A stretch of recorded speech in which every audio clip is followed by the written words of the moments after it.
श्रीधर अगर चाहते तो प्राइवेट जेट खरीदते, लेकिन उन्होंने खरीदी साइकिल। वैसे भी अगर किसी की कुल संपत्ति 18,000 करोड़ रुपए की हो तो 300 करोड़ रुपए के प्राइवेट जेट विमान खरीदने पर ऑडिटर भी एतराज नहीं करेगा। और जब पैसा अथाह हो तो फिर मुश्किल ही क्या है। यूं भी लक्ष्मी जब छप्पर फाड़ कर धन बरसाती है तो ऐसे फैसले किसी को खर्चीले नहीं लगते। शायद इसीलिए एक खरबपति के लिए जेट विमान खरीदना ऐसा ही है जैसे किसी मैनेजर के लिए मारुति कार खरीदना। लेकिन जोहो कॉरपोरेशन के चेयरमैन श्रीधर वेम्बू पर लक्ष्मी के साथ साथ सरस्वती की भी मेहरबानी थी, इसीलिए उनके इरादे औरों से बिल्कुल अलग थे।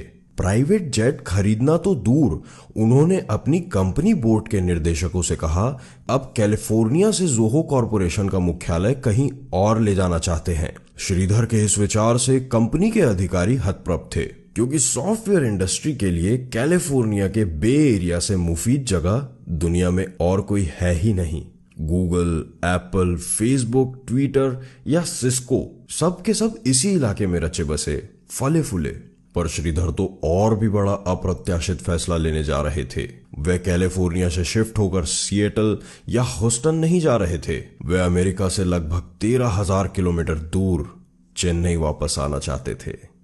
उन्होंने बोर्ड मीटिंग में कहा कि अगर डेल, सिस्को, एप्पल या माइक्रोसॉफ्ट अपने दफ्तर और रिसर्च सेंटर भारत में स्थापित कर सकते हैं तो जोहो कॉरपोरेशन को स्वदेश लौटने पर परहेज क्यों है।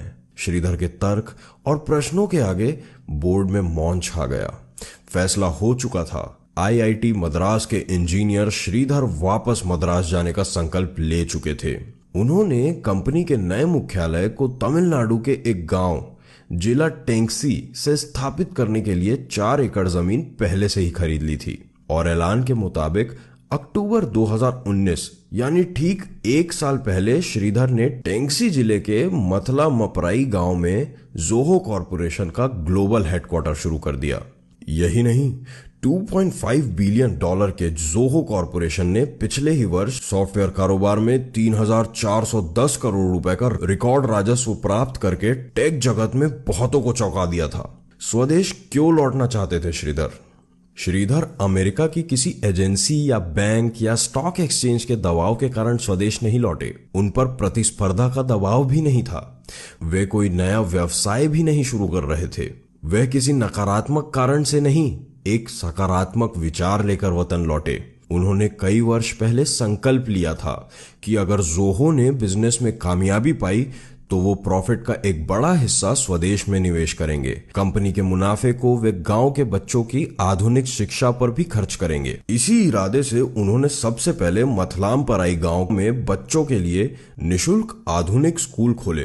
कंप्यूटर टेक्नोलॉजी के जानकार श्रीधर गांव में ही जोहो विश्वविद्यालय भी बना रहे हैं, जहां भविष्य के सॉफ्टवेयर इंजीनियर तैयार होंगे। फोर्ब्स मैगजीन में दिए एक इंटरव्यू में श्रीधर बताए हैं कि टेक्नोलॉजी को अगर ग्रामीण इलाकों से जोड़ा जाए तो गांव से पलायन रोका जा सकता है। गांव में प्रतिभा है, काम करने की इच्छा है। अगर आधुनिक शिक्षा से हम बच्चों को जोड़ें तो एक बड़ा टैलेंट पूल हमें गांव से ही मिल जाएगा।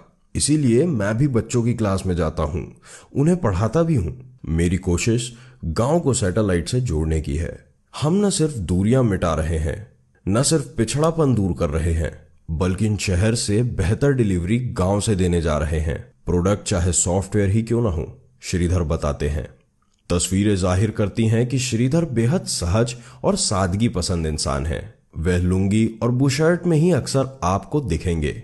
गांव और तहसील में आने जाने के लिए वह साइकिल पर ही चल निकलते हैं। उनकी बातचीत से, हाव भाव से यह आभास नहीं होता है कि श्रीधर एक खरबपति सॉफ्टवेयर उद्योगपति हैं, जिन्होंने 9,000 से ज्यादा लोगों को रोजगार दिया है, जिसमें अधिकांश इंजीनियर हैं।